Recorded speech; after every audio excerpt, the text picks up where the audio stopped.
Hello, my dear students. Welcome to your science class. In this class, my dear students, we are going to start chapter number 8 of your science book. Okay? So, अब chapter number 8 में हम क्या पढ़ेंगे about the universe के बारे में. Universe होता है ना? अब universe क्या होता है? कौन कौन सी चीजें universe में आती है? Just about your planets that is there in the universe, stars, sun, moon, solar system. ये सारी की सारी जो चीजें यूनिवर्स में होती हैं, ओके, एक एक चीज के बारे में हम देखने वाले हैं इस क्लास में. ठीक है, तो ये क्लास होने वाली है इंपॉर्टेंट, क्योंकि इसमें हम सोलर सिस्टम में भी जो आपके 8 प्लैनेट्स है, हर एक प्लैनेट्स के बारे में देखेंगे. कॉन्स्टेलेशंस क्या होते हैं, कौन कौन से टाइप्स के होते हैं, स्टार्स कैसे होते हैं, जब स्टार्स पैटर्न्स बनाते हैं तो उनको क्या कहते हैं, मून क्या है, मून का सरफेस कैसा है, सन क्या है, सन कितना बड़ा है, क्या उसका डायमीटर है, रेडियस है, मतलब बहुत सारी चीजों को हमें डिस्कस करना है. और ये ही सारी चीजें आपके यूनिवर्स बनाती है और सारी की सारी चीजें बहुत इंपॉर्टेंट है.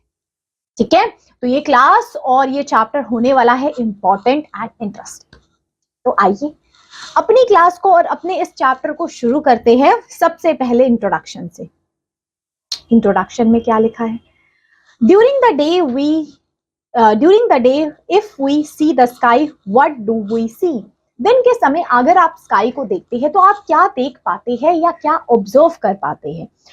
Of course only son. दिन के टाइम तो आपको सन ही दिखेगा, और रात के टाइम आपको अलग अलग चीजें देखने के लिए मिलती है, जैसे स्टार्स दिखने के लिए, मून देखने के लिए मिलते हैं. सो द स्काई और द सेम स्काई अगर हम रात में देखें तो आपको अलग तरीके की चीजें दिखेगी. सन, मून, मतलब मून, स्टार जैसी चीजें. The vast space which include the earth and the things around us. जो अर्थ और जो हमारे आसपास चीजें हैं, वही चीजें हमारे यूनिवर्स को बनाती है. Celestial bodies, it is collectively termed given to a moon. Of course, इसको stars and the planets को हम कहेंगे. ठीक है, so all the celestial bodies are not the same. जितनी भी celestial bodies है वो same नहीं है. They might be different from each others in some or other ways. ये डिफरेंट होती है ऑफ कोर्स. ओके, जैसे आपका स्टार. स्टार्स क्या है? स्टार तो आपको पता है, ये रहे चमचमाते हुए स्टार. अब स्टार क्या है उसकी एक एक चीज हम डिस्कस करेंगे. So star is the celestial body that emits light of its own. Stars की अपनी लाइट्स होती है.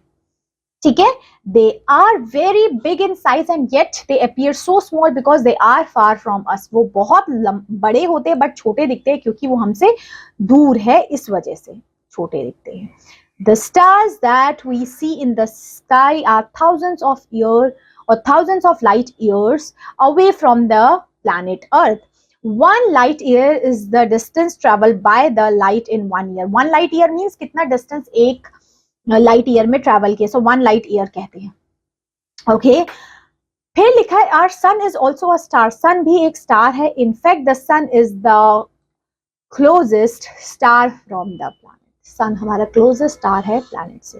Other stars are much bigger in size than the sun. और बाकी अगर हम बात करें, other stars are much bigger in size than sun. Of course जितनी ज्यादा चीज दूर होगी वो हमसे उतनी छोटी दिखाई देगी.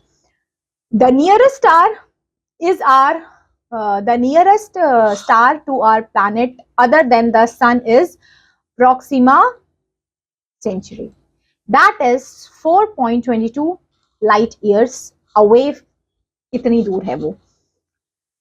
This means that the light emits by the stars takes approximately 4.3 years to reach our planet earth. इतना ईयर्स लगता है क्या एमिट होने में. Okay, but the sun appears bigger. क्यों दिखता है? Because it is closer to us.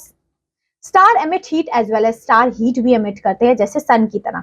The nuclear reaction that take place in the star convert hydrogen into helium along with their heat and light. So the sunrise, जो sunrise होता है, the sunrise in the east and sets in the west. Similarly, the rest of the stars also travel from east to west. जैसे sunrise sunset होता है, direction change होती है, वैसे ही हमारे अगर हम बात करें stars भी travel होते हैं east to west. Okay, this is actually due to the rotation of the earth from west to east. इसकी वजह से west to east rotation हो रहा है उसकी वजह से. Okay, एक पोल स्टार सभी को पता है, ध्रुवा तारा, ध्रुव वाला तारा. ठीक है, पोल स्टार्स होते हैं हमारे.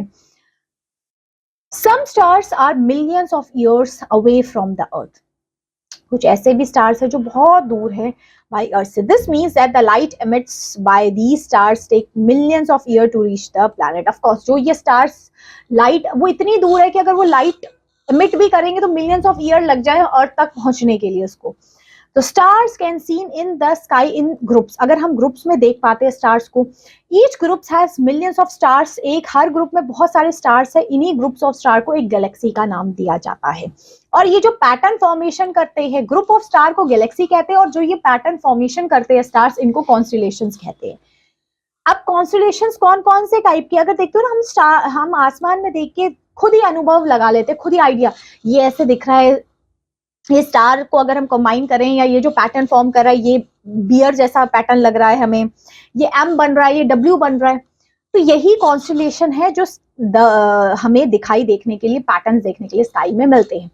So these groups of stars that form a pattern in the sky is known as constellation. इसी को constellations कहते हैं. ठीक है, जो ये पैटर्न फॉर्मेशन होती है इसी को कहते हैं. क्लियर हुआ? These constellations are named after object, animal or people they resemble. Of course ये constellation के नाम इन्हीं peoples के according ये लोग रख लिया करते हैं. About 88 different constellations are known to us. बहुत सारे constellations हैं जो हमें पता होने मतलब जो हम कर सकते हैं या इनको पता होना चाहिए या होते हैं. ठीक है, सबसे पहले important Orion, next is Ursa, next is Cassiopeia. Okay, सबसे पहले तो ग्रेट बियर वाला इंपॉर्टेंट है. ये आप सप्तऋषि, ये आपको एकदम बियर जैसा शेप इसकी देखने के लिए मिलती है. This constellation is also known as a Great Bear, Big Bear. Great Bear के नाम से भी जाना करते हैं उर्सा को. और क्यों? क्योंकि ये बहुत बड़ा है. It is formed with the 7 stars. Saptarishi से बनता है 7 स्टार से, इसलिए हम इसको बोलते हैं. It is also known as Big Bear because these 7 stars form the outline of the body of a bear. Bear की एक outline जैसी body बनाती है. These constellations also resemble a big ladle with connected with each other. Of course ये एक दूसरे से connected है, ये इस तरीके की formation में देते हैं. अब ये little bear, ये छोटा bear है उससे. So the constellation is also known as little bear or the little dipper नाम से. It is also known as लघु सप्तऋषि इन हिंदी के नाम में हम मानते हैं. ये भी 7 स्टार से बनता है. ठीक है, दी स्टार इंक्लूडेड द पोलरिस और द नॉर्थ स्टार भी इसमें इंक्लूड होता है जो लिटिल बियर जो जिससे बनता है. This constellation is different to locate because form a faint pattern. इस पैटर्न की वजह से बड़ा डिफरेंट होता है. एंड द नेक्स्ट वन, इसमें क्या होता है, इसमें ना आपको डब्ल्यू और एम टाइप की शेप मिलती है इसमें, इस कॉन्स्टेलेशन में, इसलिए इसका नाम है कैसिडोपीडिया. ओके ओके, अब देखिए ओरियन. इसमें क्या होता है, इसको हम हंटर के नाम से भी जानते हैं. ठीक है, अब यहाँ पे क्या होता है, इसमें ना क्या होता है, लाइंस ज्वाइन करती है स्टार्स को, ये फॉर्म करता है कॉन्स्टेलेशन. एक हंटर टाइप की इमेज बनती है इसमें, इसलिए.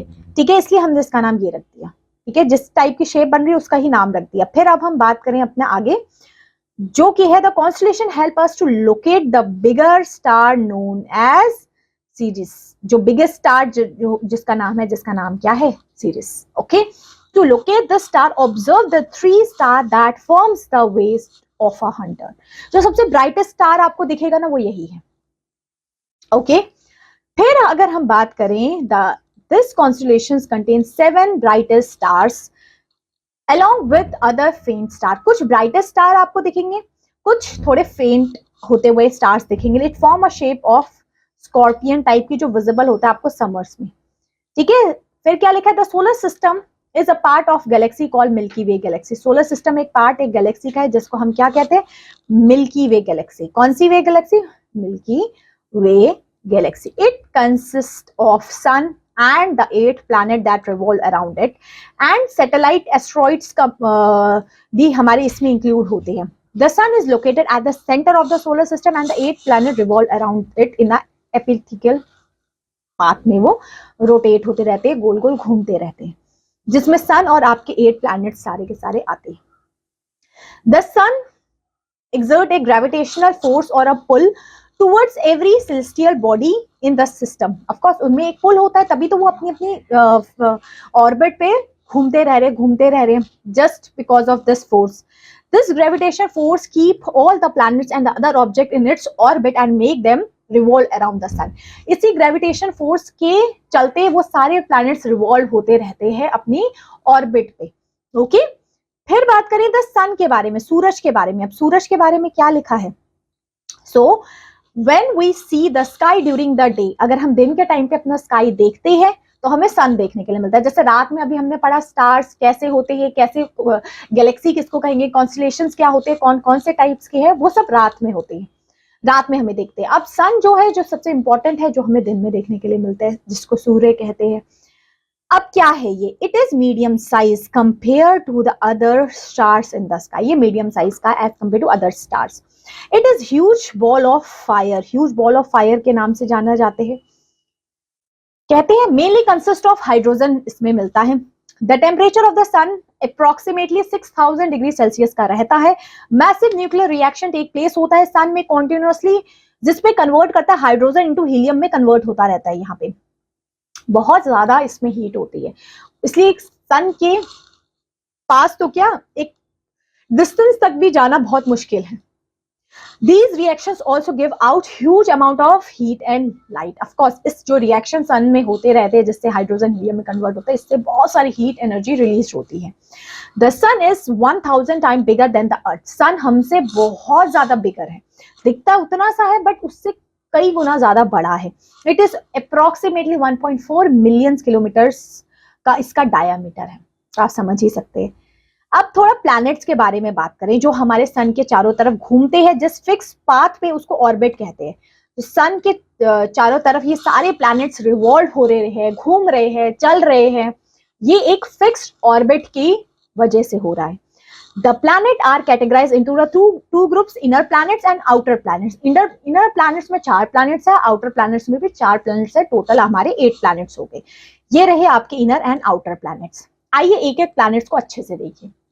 मरकरी, सबसे पहला आपका मरकरी प्लैनेट के बारे में क्या कहना चाहते हैं? क्या है ये प्लैनेट, क्या है इसकी कैरेक्टरिस्टिक्स, कैसे डिफरेंट है ये बाकी सबसे? So it is the closest planet to the sun. Closest planet है सन से, सबसे पास में है।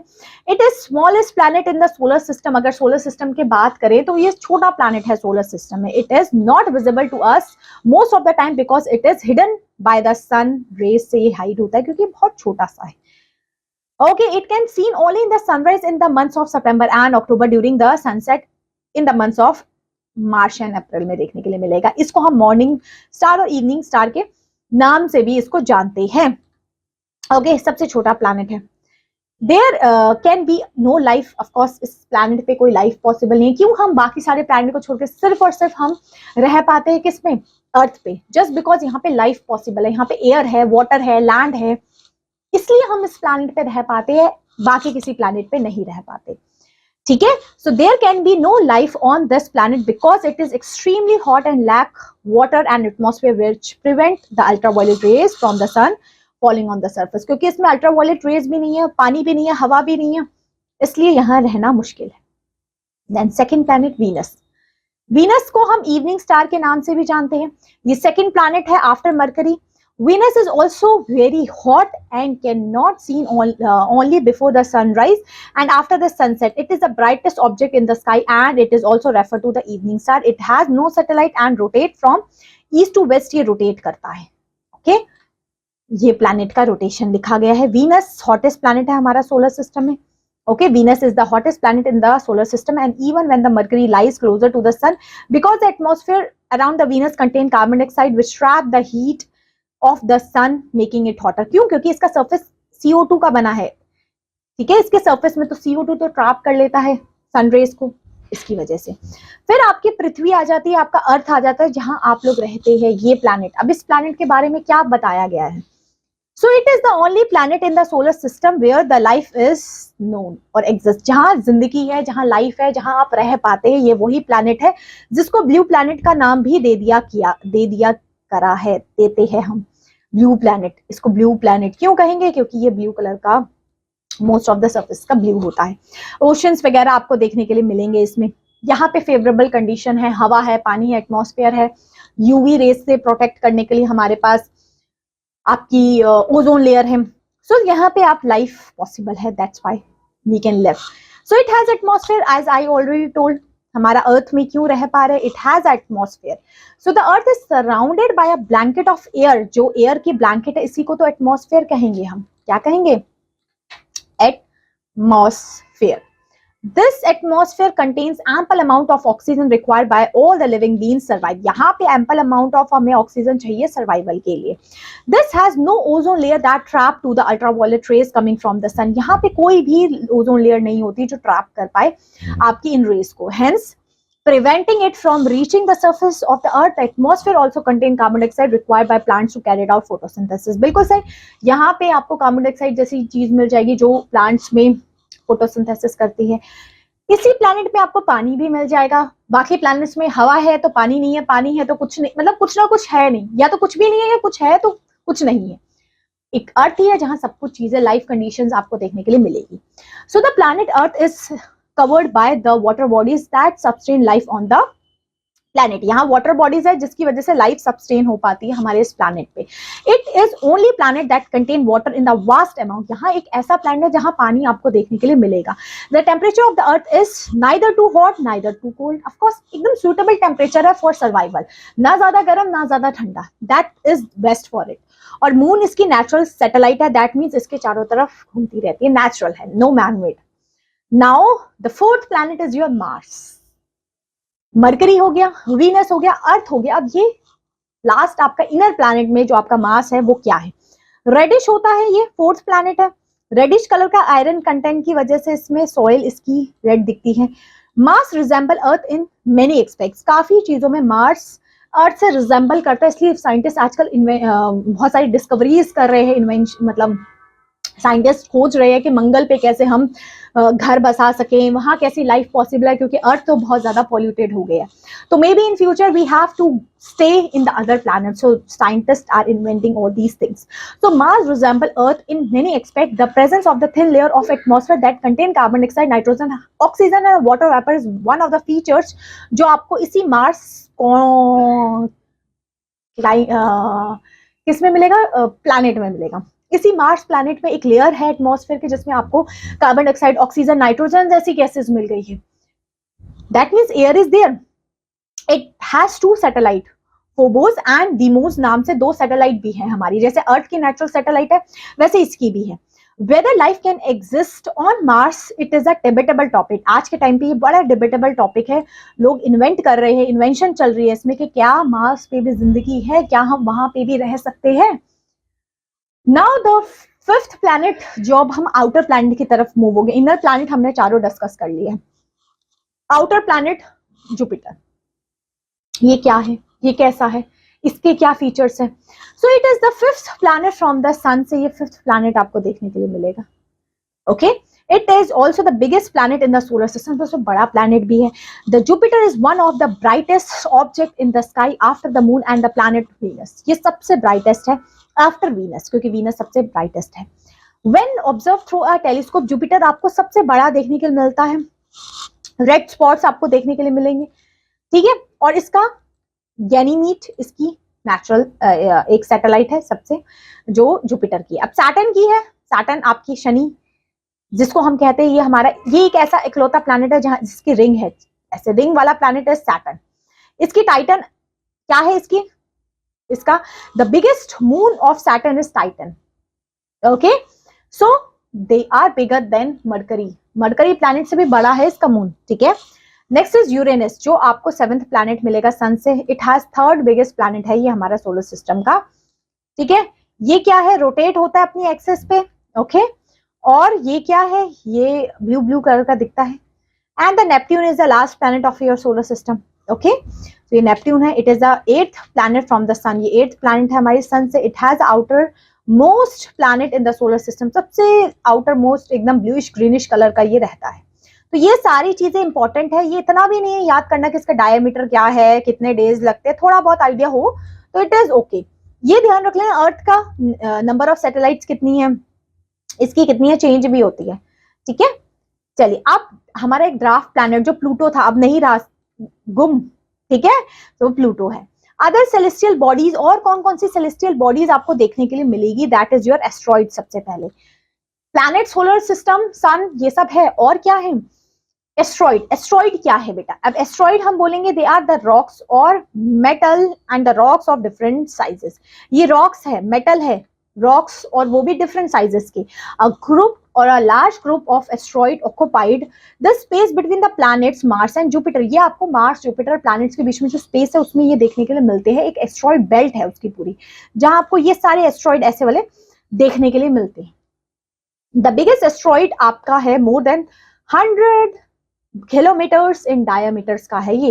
Scientists say that the asteroid were formed millions of years ago along with the formation of the solar system। कुछ का कहना है कि एस्ट्रॉइड बहुत पहले ही बन गए थे जब हमारा फॉर्मेशन हुआ था सोलर सिस्टम का।